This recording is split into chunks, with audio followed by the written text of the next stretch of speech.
എത്ര കിണർ 8-9 ഇപ്പൊ ബോർവെല്ലേ ഒന്നിലും വെള്ളമില്ല സത്യത്തില്. ഇപ്പൊ അതിന് വെള്ളം കിട്ടി വളരെ സന്തോഷമുണ്ട്.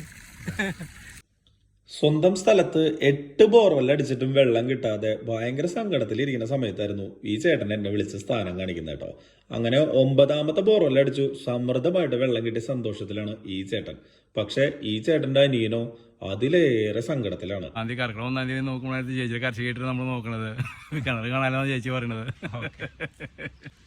ആ വലിയ മഴ പെയ്ത്തില് കർക്കിടക മാസത്തില് വലിയ മഴ പെയ്തപ്പോൾ കണ്ടിന്യൂട്ട് മഴ പെയ്തപ്പോഴാണ് കിണറിന്റെ സൈഡ് ആ മണ്ണ് കുതിർന്നിട്ട് അങ്ങനെ ഇടിഞ്ഞു പോയത്. 2 റിങ് മുകളിലേക്കുണ്ടായിരുന്നു ആൾമറ അടക്കം. ആ 2 റിങ് അങ്ങനെ ഉള്ള പോയി. കിണറും ഒരുവിധം മുക്കാലും തൂർന്ന് കണ്ടില്ലേ. അപ്പൊ അങ്ങനെ വെച്ചിട്ടുണ്ട്. സംഭവം വളരെ സങ്കടമുള്ള കാര്യമാണെങ്കിലും ദേ ചേട്ടന് പിന്നെയും ഇവിടെ ഒരു കിണറിനോട് സ്ഥാനം കണ്ട് കൊടുത്തിട്ടുണ്ട് കേട്ടോ. ചേട്ടൻ അത് താഴ്ത്തി വളരെ സമൃദ്ധിയായിട്ട് വെള്ളം കിട്ടട്ടെ. അതുപോലെ വർഷക്കാലത്ത് ഇതുപോലുള്ള വങ്കിടിഞ്ഞ കിണറിന്റെ അടുത്ത് പോണവര് ശ്രദ്ധിക്കണം. ഓ പിന്നെ ചേട്ടൻ പറയണ്ട. പറമ്പ് ഈ 10-35 കൊല്ലായിട്ട് ഞങ്ങളുടെ ഈ പറമ്പ് ഒരു മാസം ഉണങ്ങാണ്.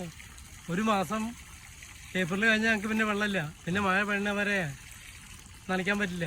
മഴ പെയ്യുമ്പോൾ പിന്നെ അതിന്റെ നനവുള്ളോ അവരെ ഞങ്ങൾക്ക് ഒരു തുള്ളി വെള്ളമില്ല.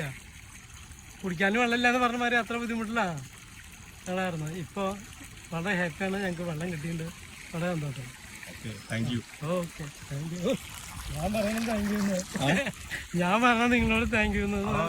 എനിക്കല്ലേ അത് കിട്ടിയത്. അതാണ് സന്തോഷം എന്ന് പറഞ്ഞത്.